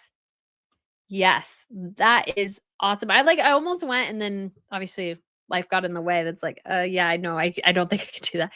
But hoping for tiaras. We may see a tiara, maybe not. Sometimes they don't do it depending on where they're going, so they might not do it in Canada. But I'm looking forward to the Swedish Nobels. That's going to be fun. Alice says, have we seen a hypocritical posting by Meghan of birthday wishes to King Charles? Of course not. We have not, but we can double check here. Nope. No posting at all. And Meghan's still stuck at 4.2 million followers. She's slowly ticking up. She's got 4,282,149 followers. It's so slow going. It's so slow going for her. I bet you guys she is so upset that she is not at, like, let's say 40 million followers. I bet you she's so upset. She can barely get to 4.3. I find that really funny. Peaches says, Brittany, I think they're both past redemption on anything at this point. I wouldn't say never, but yeah. Monica says, people are getting candles with no wick. Yeah, so I did see the Link Lauren video about that. So, I mean, I would not be surprised if that's the case. Again, the brand seems to me entirely cheap. Not well done. So, I would not be surprised at all. But, like, the brand itself is just bad. It's so terrible. Oh my gosh, guys. Oh, and I hate the website so much. So let me show you. And again, this is just me being, well, I actually used to kind of work a little bit, not like full website design, but like functionality is very important in a website. And this, I feel like, so if you do this shop now, you just get the fruit spread. And if you go down here, stay connected, maybe ask for your email. But oh, she's signing a thing. Happy something. I can't read it. But she won't say Merry Christmas. So you can click on the candle and you can click on hot drinks. And then you can click on spreads. And then you have to go, guys, or you can get the candle here. But you have to actually go all the way down here to click shop all. That's terrible website design. I feel like it makes it really, really cumbersome to find products. You want like products on a website like this to be as easy to find as humanly possible. And we have another like new picture of Meghan wildly out of focus. I mean, that could be anybody, guys. I have no clue if that's Meghan or not. But, her long-lasting love of cooking, entertaining, and hostessing with ease. This woman doesn't host. She doesn't. I'm sorry. I don't think Meghan hosts at all. And if I can't highlight this must be actually, oh, maybe I can. Anyways. So that's it there. We had to go all the way up. So here we get the list of all the products. Is anything sold out? Nope. Will anything sell out? Maybe. She has not sold out of the teas at all yet. Again, because there are gazillion and one teas. Yeah, it's a terrible website. Because Meghan again, things about pretty pictures, and even though these aren't actually all that pretty or impressive, she is more concerned about pretty pictures than she isn't actually selling things. You can just tell. So what's like a good, I don't know. Let's do Nordstrom. This is a website which actually sells things that's easy to find. Oh, look, you find here and here. Like it's just so easy. But yeah. Meghan just doesn't get it. So JR says Kardashians don't need Markle's half-baked publicity stunts. Yeah, they really don't. Honestly, I don't think the Kardashians do. Roxanne says, did you see Prince William wishing Robert Irwin a good luck on Dancing with the Stars? I did. I sort of had mixed feelings on it. It's cute, but was it really necessary? I don't know. But it was like a way to promote the Earthshot Prize, I'm sure. So that's probably why they did it. Are we sure about that? Said I looked at a side-by-side of Meghan from 2019 to current. That's not even 10 years. I feel my soul, she's not 44 years old. Baby's clothing, stroller, etc. Off in the mid-70s. Strange. Well, like, to be fair, though, like, if you're talking about the pictures from her childhood, like, if they didn't have enough money, like, they would have gotten secondhand stuff. Like, a lot of baby stuff people get secondhand. So it's entirely possible her stuff was a lot from the 70s because it's all her parents could afford. So that's, I think, the more likely explanation. I don't go with the idea that Meghan's, like, pushing 50 or something. Friday says it's providing fuel for a couple of narcissists. Alice says Archibald announced $50,000 donation to the charity Mikasa Kids. How much did Netflix pay them for their part in the upcoming Mikasa Kids video if they could donate $50,000? They basically helped it limp across the finish line. It was pretty much done. But what's interesting is that last time they did that, they slapped themselves all over that documentary. This time they didn't do that. Ritz says, I can't do it without Courtney scowls. She never looks happy, just irritated constantly. Margie says, Adele and Beyonce were not photographed because they didn't want to be. Meghan Markle, Harry and Meghan posed and did the want to be seen, then saw how bad they looked. And so they stopped the release of the photos. Well, they didn't stop the release because the release already came out. So they didn't really do anything about that. But actually, there was a picture of Beyonce and her mom posted, and Kris Jenner went out of her way to thank Beyonce and her mom for attending. And actually, it was in the same actually kind of style as Harry, like the initial post by Harry and Meghan, or of Harry and Meghan, which I thought was kind of interesting. So I can't remember which one it was here because it was like one of those ones where it looked like it was from a cell phone and not. Oops. I think I kind of accidentally liked that one. Oh, well. I just thought it would be interesting, again, to compare the situations and stuff. But yeah, I'm pretty sure the Beyonce and her mom one is there too somewhere. Or it definitely was in stories for sure. And it's just, I think, oops.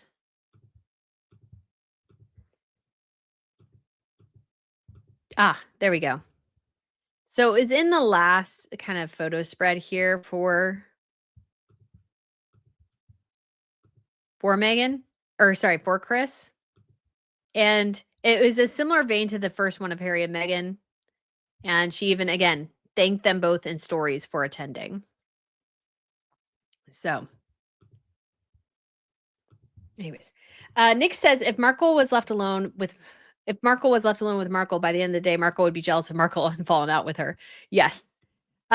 Lizzie says Kendall's tequila and modeling contracts, Kim with Skims, Courtney and her gummies, Chloe with her Good American brand, Kylie's makeup company, etc. Yes, they are busy. Yeah, they are really busy. And they do smart publicity stunts. Deleting a picture is not really I don't think it's something they would do. Like as like a planned publicity stunt. Shaz says there's one picture of Beyonce with Kris, but none after that. Yeah. Pink Peony says they gave them a mercy slap. And Annalisa says, at least the Kardashians are committed to something. They are. Millie says, has a wonderful rest of the day. Bye. Goodbye, Millie. Have a good rest of your day too. Elizabeth says the Kardashians rank much higher in the U.S. celebrity world. All Harry and Meghan had were their titles, and now they've lost people's respect because they are talentless. Yeah, the talent matters for a lot in that industry. It really does. I mean, Kim Kardashian, the whole Kardashian clan is so famous that when they shut down, I want to say it was the 101. They literally paid the Kardashians to tweet about it so more people would see it. It's crazy. Shaz says the charity Harry and Meghan donated the basketball court to still haven't received it. So Koala says, "Are you going to Canada for that?" No, I thought about it for a hot second, but actually, weirdly, my preferred airline doesn't have a good path to Canada for some reason.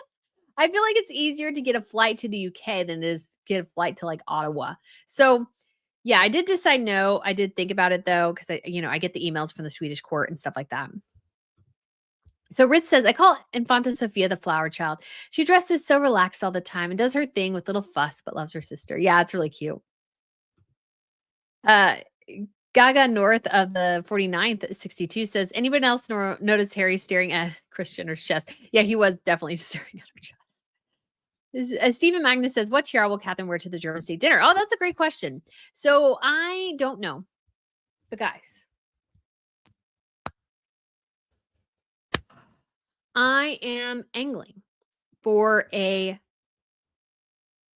not the Queen Mary's Lover's Knot. It's a gorgeous tiara, one of the most beautiful, iconic in the world, but please, for the love that all of all that is good, please open the vaults. Please, I want to see. The British collection is huge. And we don't see anything because everybody wears the same flipping 2 tiaras all the time. I find it very obnoxious. I like, again, the other royals, the Swedes, the Dutch. They share a lot more. It makes tiara watching more fun. So I am really hoping, again, my personal preference for the tiara that Catherine would wear is the Persian turquoise tiara. That is my that is my personal preference for a tiara that Catherine could wear. It's my the one I want to see really badly. And the thing is about it is that I feel like it would look really, really good on Catherine. I think it would look sort of interesting. And it was one previously worn by Princess Margaret. So if you want to know what I'm talking about, this is the one here. I think the turquoise would look really great on Catherine's head. I think it would look great with her hair. I think it would just look amazing. So there is Margaret with the whole suite on. Oops, come on. There we go. Margaret with the whole suite. So the tiara, I feel like it would just be interesting. Like, I know turquoise tiaras for some people are not sometimes a popular option, but for me personally, I really like them. Not all of them. I should specify. Not all of them, but I do think they are a pop of a bit of a surprise, one that you don't see that often. I think this is well constructed. I think the design is very good. And so and what we know is that this tiara, as far as we're aware, as far as we know, did not come up. Well, we know for sure it was not in the auction of Princess Margaret's jewelry that her kids did. So I'm actually reading a book called Precious, and it's about like gemstones and these sorts of things. And the woman who wrote it actually evaluated Margaret's collection. So she got to touch the Baltimore tiara, although she said specifically it was the only tiara she's ever evaluated that she wasn't able to put on her head. I thought that's just an interesting tidbit. So I think that that's the one I would really love to see. I think it would be a surprise. We obviously have those. Well, I would like to see, especially if we can get a better picture, the Strathmore Rose tiara. I would love to see that one again because we only saw it very briefly, not very well. Again, the British royal family, how they cover their state visits is terrible. Their photographs are generally quite bad. The video quality is not great. The angles are bad. It's just, yeah, I get it. I get it. You want to be special, but honestly, not my favorite. But anyways, that's what I'm gunning for. I would love to see actually, it would be really funny. Catherine and the team aren't that petty, but it would be really funny if on that same day, Catherine wore the Queen Mary's bandeau tiara. That would be really funny. Catherine's not that petty, so she wouldn't. But the British collection is just so magnificent. It's just such a shame how they run their jewelry collection. And part of it too is you have to have, I think, a real passion for wearing some of the heavy pieces. And honestly, I don't think Catherine's heart is all that in big jewelry. You notice her jewelry is very minimal, very quiet and tasteful. Whereas somebody like Queen Maxima, she'll wear a necklace that literally looks like a lion's mane. It's terrible looking, but she'll wear it. She goes big or goes home all the time because I think she has like a genuine passion for the jewelry and the looks and various things. Not everybody has that. And Catherine has always struck me as somebody who's, let's say, not super into the tiaras in some ways. And so, yeah, that just like makes me a little bit sad. So Koala says, how many of those followers are bots? I don't know. I don't do all that stuff, but yeah. So Penelope says, do you think Grandpa Markle will ever see his grandkids or even meet his son-in-law for that matter? Probably not. Clifford said the Malaya kids have been going for ages, so Archibald has done nothing. Harry did not go to Uganda and just piggybacked on their Netflix project. Yeah, Lynn says, I cannot wait to see Catherine, whatever she wears at the same banquet, as she knocks Meghan Markle's Christmas special out of the way. Well, see, the funny thing is, she doesn't have to knock Meghan's Christmas special out of the way. Meghan's Christmas special will not perform well. It just won't. Cheyenne says, LOL, not everyone can get to 4 million followers. That is true. That is true. I don't think I could, but there's a lot of people who who are not even like that, let's say, famous. Oh, guys, the RNN necklace, crown necklace, if you haven't seen it today. Oh my gosh. And I didn't realize this until yesterday, but my mom said there's like an imprint of the crown on the back. So I've been loving this so much. Oh, it's so fun. All right. Are we sure about that? Says she should wish the king a happy birthday. All he did was finance her wardrobe, house her, feed her, and walk her down the aisle. Jeez, rude. Yeah, she could just do it. Lizzie B says, I want Catherine to wear the honeycomb tiara. She hasn't worn that one. Or like the which we know exists, and it was loaned to Queen Camilla. The Tech Crescent tiara, that would be an interesting one. I feel like you have to have a big head for that one to really work. Princess Goose says she picked the lowest of the white label, which is what it's called. Gracie Nakawa says, read the pictures at Kris's party. I think Harry has been in the cookies by both parties, and the Kardashians and the Harkles. They got everybody talking about them and continues to do so days after the event.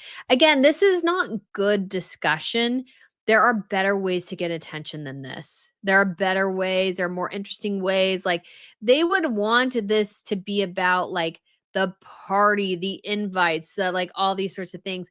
This is not really the headlines you want. It's really not. It's just everybody kind of looks bad in a way. Like, this is not a smart publicity stunt. Carolina says Selena Gomez has 412 million followers.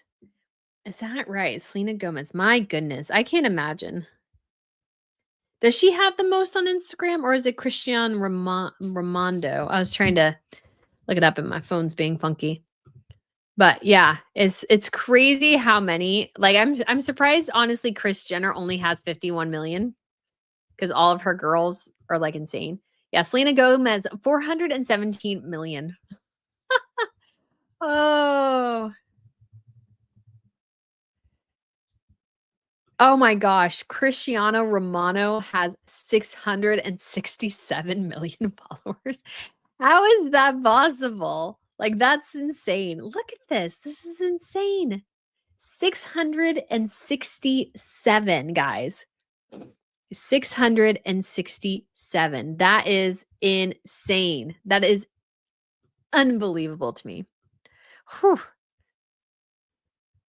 Lynn says, even when I worked at a small company, we had about 5 different people go through the website, as average users would click on everything to be sure it all worked. Yeah, that's the other thing too. You go through and you have everything be clicked, make sure everything works. But you don't want to be too distracting by having like too many things on your screen. It's just, Yeah. Koala says, in all honesty, who would pay for the prices for her products? Can't be selling well if she is setting up a stall in a grandmother's bookstore, plus Netflix pop-up store not stocking her products. Yes. And yeah, I don't know if anybody's gone to the King of Prussia Mall, but yeah, the new Netflix thing is open. But yeah, somebody, I don't know if it's there now. Let's see. It's not there now. But somebody shared a picture of like the godmother's bookstore and like nothing had moved.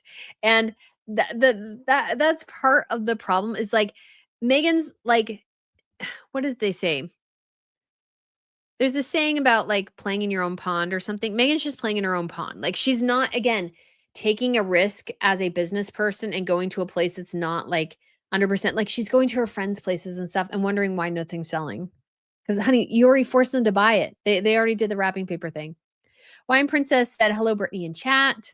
Lynn Gideon said, well, the Wicks are part of the next product launch.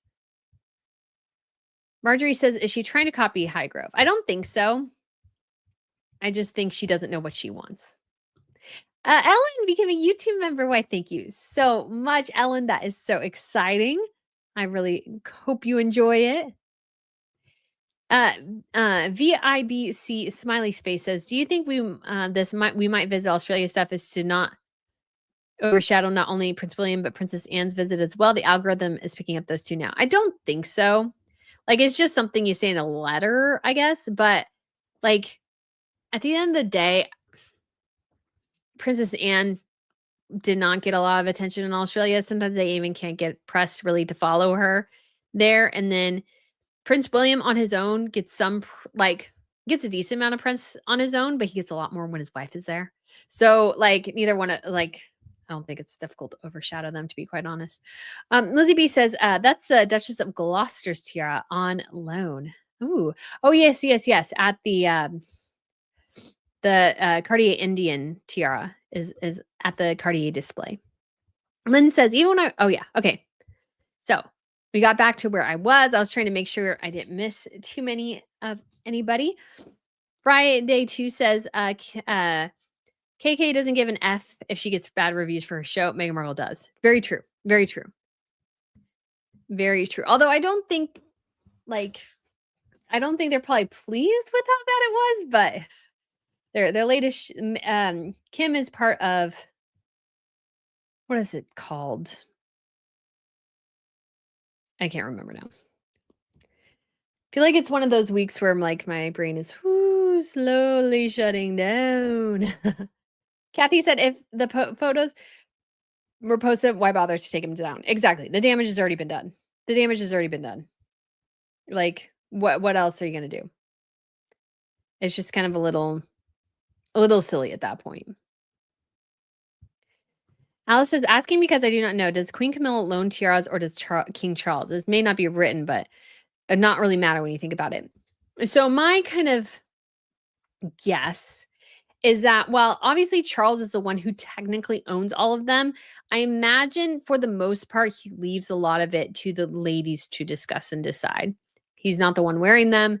He's not the one probably managing them and the upkeep and everything. So he's probably kind of like, well, whatever you want to wear, honey, that's fine. Like maybe let's not wear the Vladimir tiara with its Russian connections, which I think is a little silly because it has nothing to do with Vladimir Putin. But like other than that, I think most of the time everybody kind of gets to choose what they want. But the thing is, we have different tiara systems in different countries. So in Sweden and the Netherlands, they have very large collections, and beyond like some reserved for particular members of the family. So we have what they call the big gun. So the biggest tiaras in the collection, generally reserved for the queens. Those are like, there's like 3 or 4 of them in Sweden and the Netherlands. And then we have the like ones, maybe a handful, or at least in Sweden, there's one definitely that's sort of like, it's the tiara is sort of designated to wear by the crown princess, and that is the Baden fringe tiara for Crown Princess Victoria. When she wears that tiara, that is a particular one that's designated for whoever the crown princess is. And so that's one sort of reserved for her. After that point, though, she had 4 aunts. One tragically passed away, but she has 4 aunts, or did. And so one of the aunts especially if like it's a big event and everybody's wearing tiaras. The aunts have worn the bottom fringe. They've worn the Loschenberg, which is kind of reserved now for her mom. So that's how Sweden and the Netherlands work. So you never know what people are going to show up and you can kind of guess. Like particularly for the French state visit, I could guess all the tiaras would have French origins because the Bernadotte is French. So the Bernadotte family in Sweden has origins from a general of Napoleon, actually. I'm still not quite sure how all that came to be. But anyways, a one of Napoleon's generals basically became king of Sweden. And so they brought a suite of jewelry they brought a suite of jewelry from France to Sweden. And so Sweden has a large collection of jewelry from France. So because of that, when the French came over, it's like I knew all the tiaras chosen would have French origins. And that's a large cache for Sweden. So that was pretty easy. But when it comes to other families, like let's say, for instance, Denmark has a very small collection. So Queen Mary had her ruby tiara. Then she had her wedding tiara. And those were her two for a long time. So she had this massive, gorgeous ruby and diamond piece and this rinky-dink little wedding tiara. Those were the only two.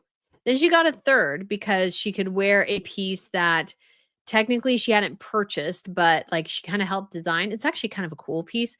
And so she was able to wear that. So she had three she could kind of roll around in. And then she bought actually a damaged tiara that she had to repair for tiara number 4. Now that she's queen, she's added 2 big ones to her collection. And then she technically, 2 big ones. She's made a couple more out of older pieces from the collection. And so she just wears those. And her sister-in-law, Princess Marie, has 1 stinking tiara she wears. She does have technically a second and a third one, or that she is able to utilize. And she's only worn them, I think, both one time, maybe the diamond and sapphire one twice.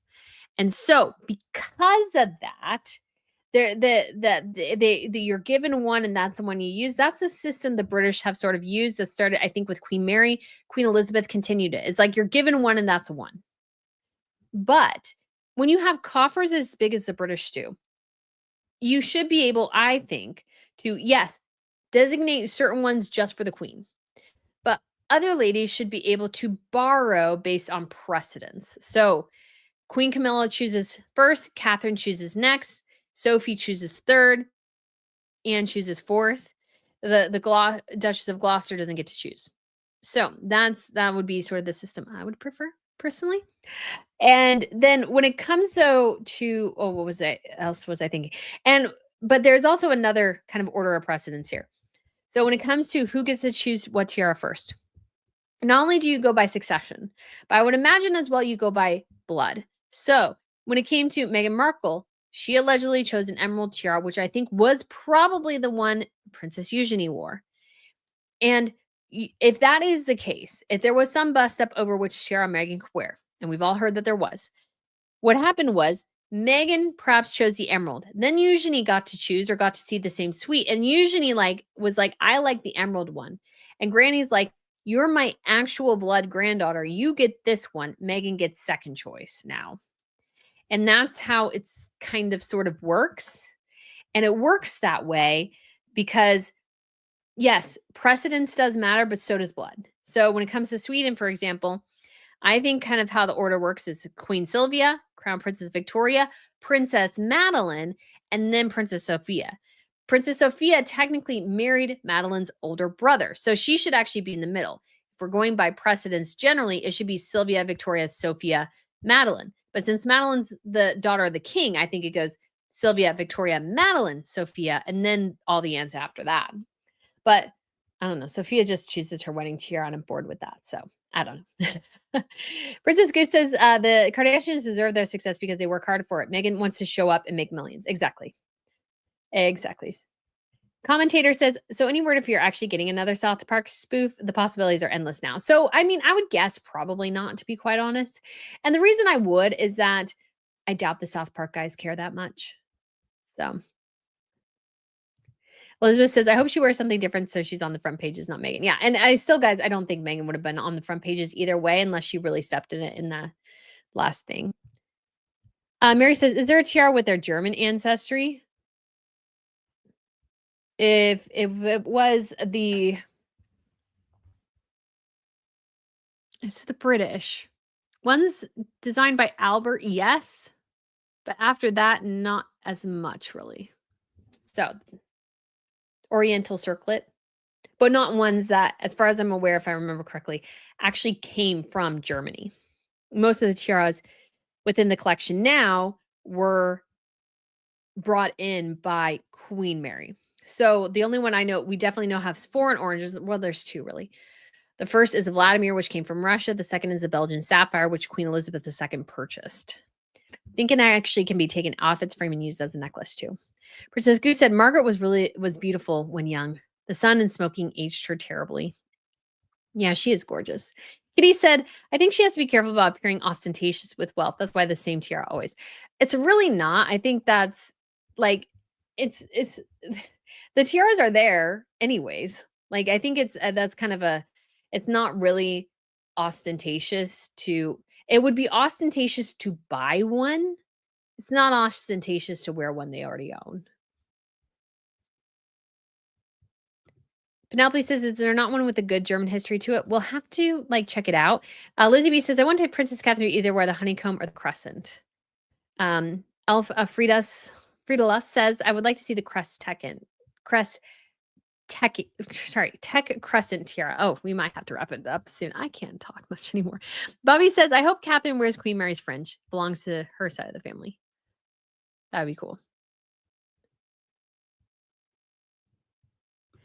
So AEP says Harry has claimed in an interview he has served the monarchy for 40 years, yet he doesn't seem to know what royal appropriate about anything about the sovereign. Very true.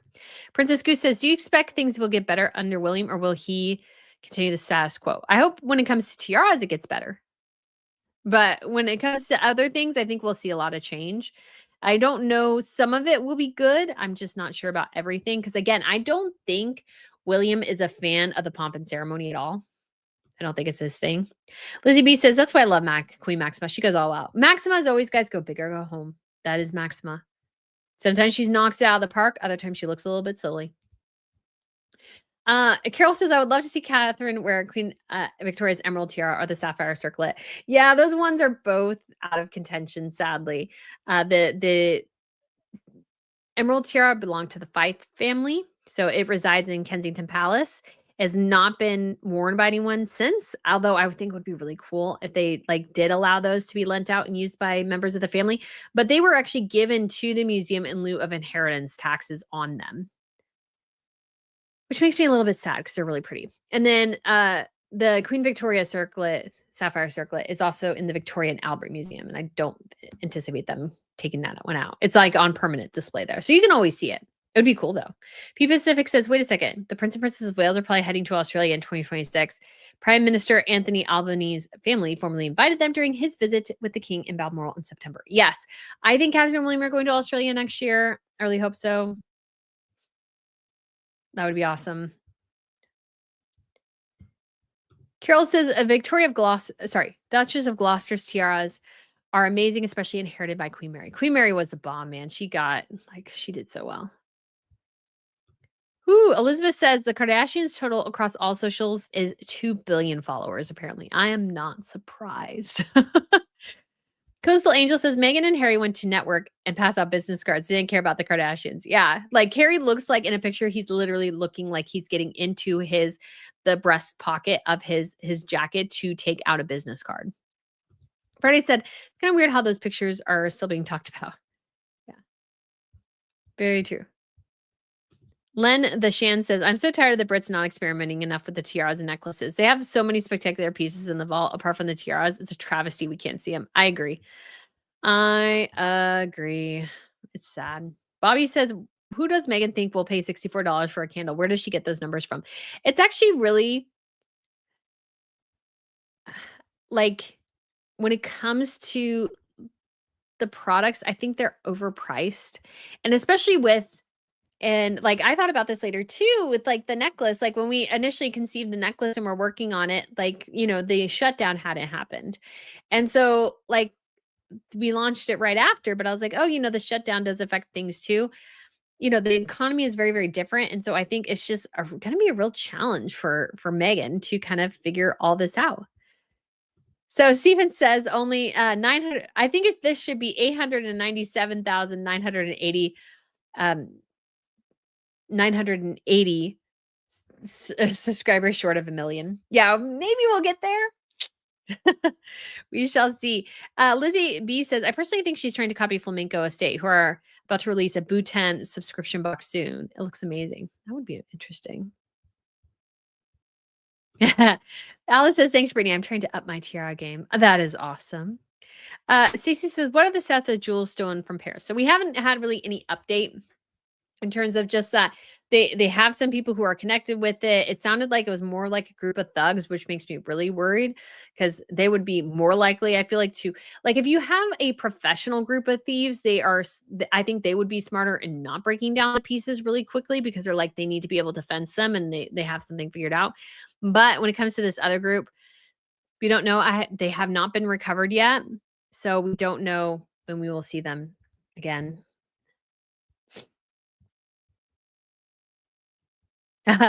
So Princess Goose says, any particular reason for Pizza Express? It's not, I don't know if it's a joke. So when it comes to Pizza Express, that is the excuse Andrew used for why he wasn't with Virginia Giuffre, is that he was taking Beatrice to Pizza Express, which is just a pizza joint in the UK. Like I've gone to them. They're not bad. JGH6012 says, royal brides used to receive many tiaras when they married. This is no longer the case. Kind of started with Queen Elizabeth's descendants, hence the loan system. Yeah, exactly. And it's good that they're loaned and not given, because then if they got divorced, they could maybe take the tiaras with them, which we don't want. Princess Goose said, I felt like she kept the tiara for Eugenie since Meghan stole everything else, because she could have kept it for her. Could be, but again, if like her actual granddaughter is like asking and going, I want that one, she's probably going to do it. Cherish Brittany said, aw, I freaking love you naturals. You're so pretty. Why, thank you. I am wearing a little bit of makeup, just not a ton, because I had to get up kind of early today.